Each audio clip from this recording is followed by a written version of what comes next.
Hello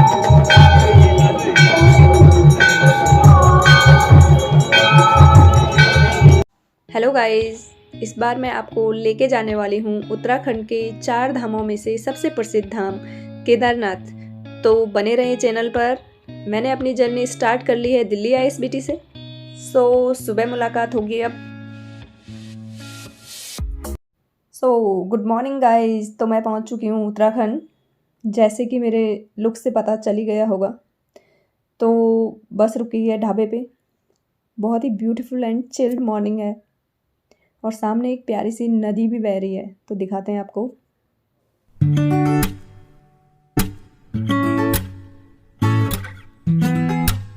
तो अब मैं पौड़ी पहुंच चुकी हूं और घर के बहुत ही करीब हूं। बहुत ही ठंडा था बाहर, तो इस वजह से मैंने बस से उतरने का वीडियो शूट नहीं किया, क्योंकि बहुत ही ठंड लग रही थी उस वक्त मैं पौड़ी की मार्केट में हूँ।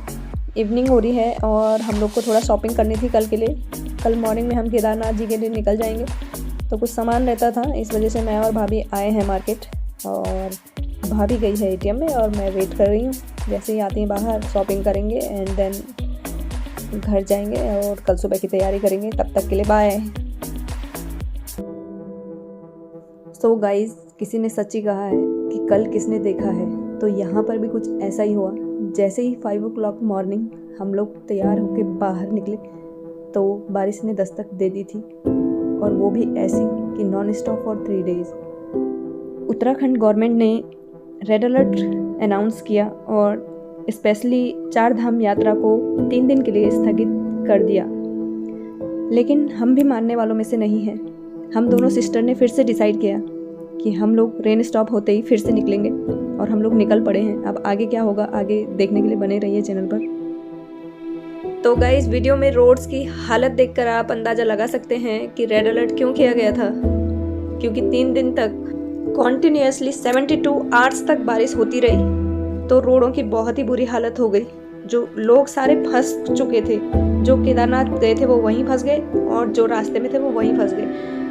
बस भगवान का ये शुक्र है कि हम लोग उस वक्त घर से जस्ट निकल ही रहे थे। एक जर्नी में हमें सब कुछ देखने को मिलता है, अच्छा बुरा, it's all about challenges. But challenges को ओवरकम करके आगे बढ़ना ही जिंदगी है, और इसी में मज़ा है। सोनप्रयाग पहुंच जाएंगे, लगता है 1 घंटा ही और बचा है हमारी गाड़ी की जर्नी के लिए, और फिर पूरा रास्ता हमें कवर करना है पैदल, जिसके लिए हम तैयार हैं अभी। तो लेट्स सी।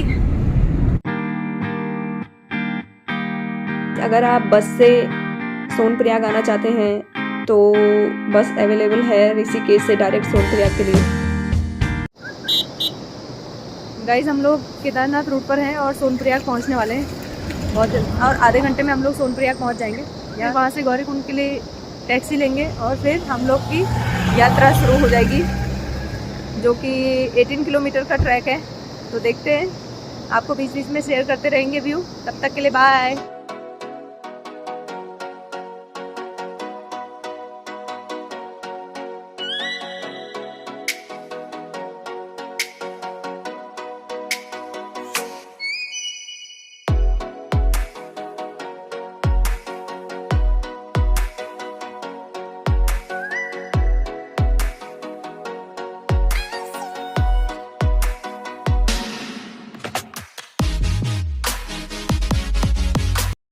तो गाइस, ये अभी मैं सोनप्रयाग पहुंच चुकी हूँ, और अभी यहाँ से गौरीकुंड के लिए हमें टैक्सी करनी है। तो टैक्सी ढूंढने जा रहे हैं हम। मिलने पे आगे मुलाकात होगी। तब तक के लिए बाय।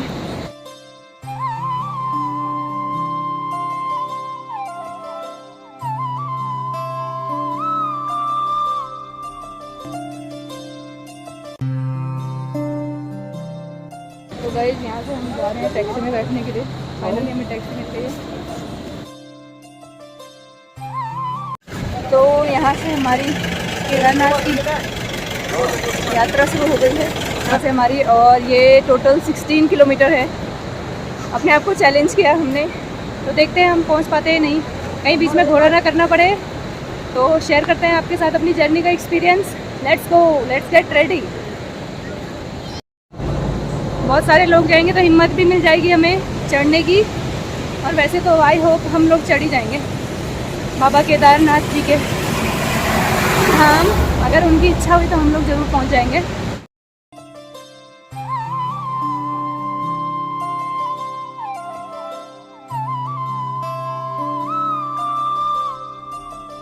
जय हो शंकरा।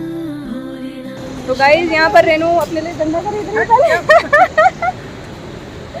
यात्रा शुरू हो चुकी है और लाठी को बना रहे हैं हम अपना सहारा।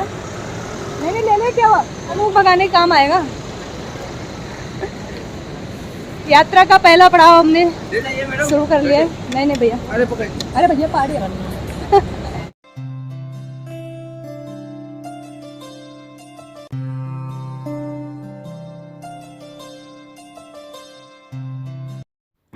तो अब चलते चलते हम काफ़ी थक गए हैं, तो थोड़ा मैगी खा ली जाए। और वैसे भी पहाड़ों पे आए हैं तो मैगी खाना तो बनता है। पहाड़ों पे मैगी खाने का मज़ा ही कुछ और है।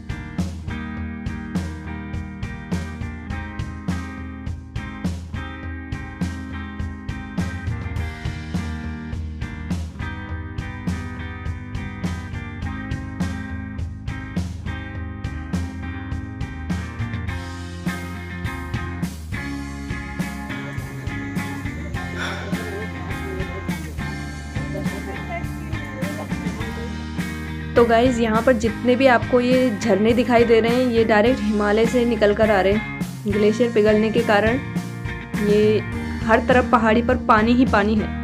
ट्रैक काफ़ी टफ है, लेकिन आपको थकान बिल्कुल भी लगने वाली नहीं है, क्योंकि यहाँ पर पूरे रास्ते में बीच बीच में इस तरह के रिफ्रेशिंग वाटरफॉल है, जहाँ पर आपकी सारी थकान दूर होने वाली है। तो काफ़ी रिफ्रेशिंग फील कराते हैं वाटरफॉल, और थकान एकदम छू मंतर। ओहो, मंदाकिनी का फ्लो देखने लायक है। क्या गजब का फ्लो है, मज़ेदार। ऐसा लग रहा है नदी के द्वारा शिवलिंग के ऊपर जल चढ़ाया जा रहा है, और शिवलिंग को टच करते हुए बिल्कुल नदी आगे को बढ़ रही है।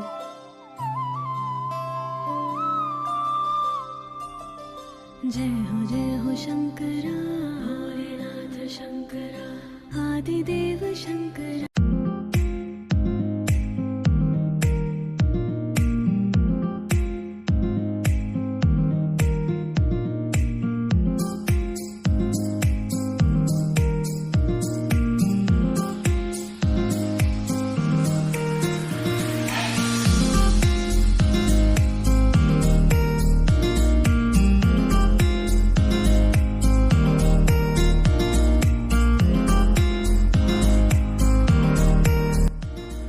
सच में केदार घाटी बिल्कुल ही अलग है। इसका अपना ही आनंद है। पत्थरों से भी पानी निकल रहा है ना अमेजिंग।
तो गाइस अभी हमने 8 किलोमीटर कवर किया है और 8 बाकी है, और टाइम हो रहा है 4:30।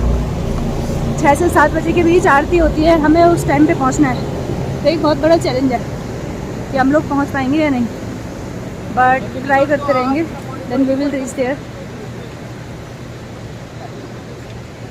ट्राई करेंगे तो बहुत जल्दी ही वहाँ पहुँच जाएंगे।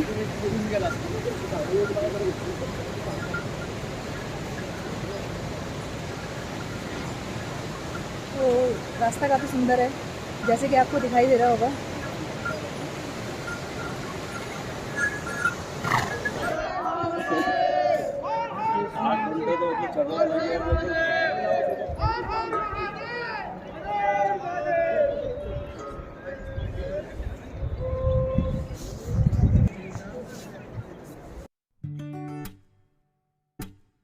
कुछ लोग जल्दी पहुंचने के लिए शॉर्टकट ले रहे हैं, तो चलिए हम भी एक शॉर्टकट लेके देखते हैं।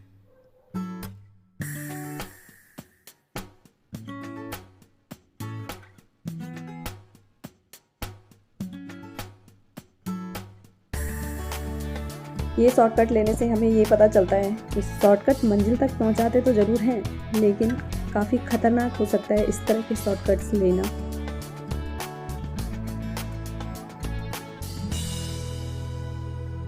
आई वुड रियली सजेस्ट कि ऐसा शॉर्टकट ना लें अपनी लाइफ में।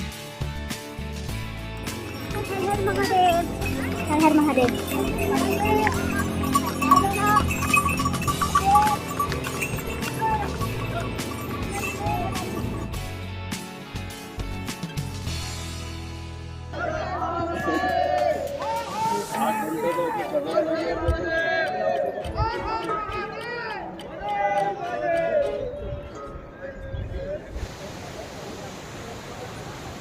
अभी 6 किलोमीटर की दूरी तय करनी है हमें और जल्दी से जल्दी वहाँ पहुँचना है ताकि हम टाइम का सदुपयोग कर सकें।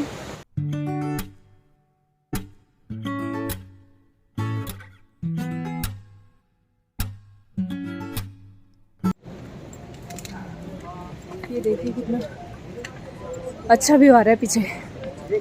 इसे देख के थकान थोड़ी सी दूर हो रही है और थोड़ा इरादा मजबूत। तो जैसे जैसे हम आगे बढ़ते जाएंगे ये पहाड़ियाँ भी हमें ज़्यादा ज़्यादा दिखती जाएंगी, तो थकान मिटती जाएगी और हम ये रास्ता पूरा कवर कर लेंगे।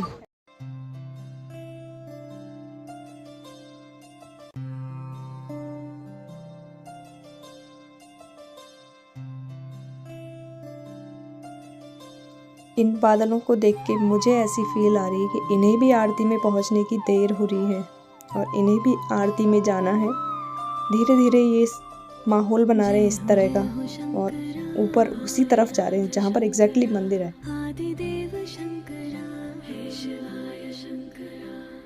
ऐसा लग रहा है मानो ये बादल चारों तरफ से मंदिर को घेर लेना चाहते हैं।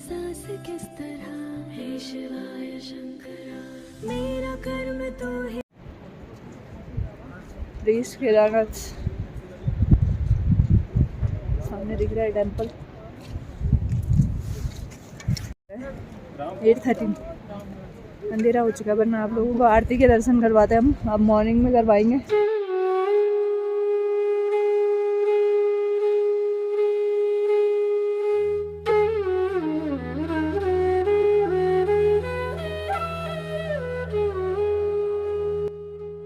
आरती तो हो चुकी है, लेकिन हम लोग बाहर से दर्शन कर सकते हैं मंदिर के, और मंदिर के अंदर तो सुबह ही जाने दिया जाएगा।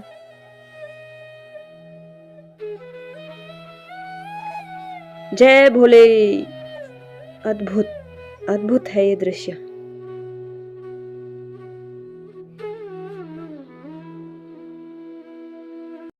तो अभी हम जाते हैं और डिनर करके वापस यहीं पर लौटते हैं।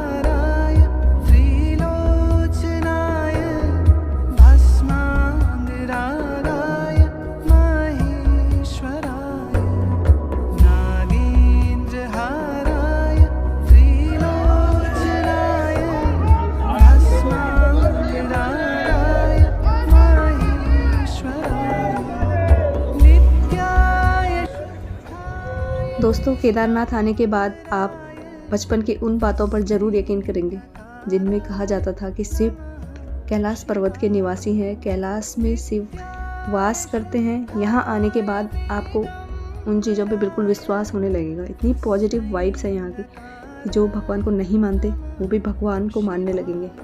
यहाँ आने के बाद लग रहा है कि हमारी जो आत्मा है वो बिल्कुल परमात्मा से मिल चुकी है, जुड़ चुकी है एकदम। क्योंकि यहाँ पर ऐसा फील हो रहा है कि मंदिर के अंदर ही नहीं, हर जगह शिव है, बाहर शिव है, चारों तरफ, हवा में, पानी में।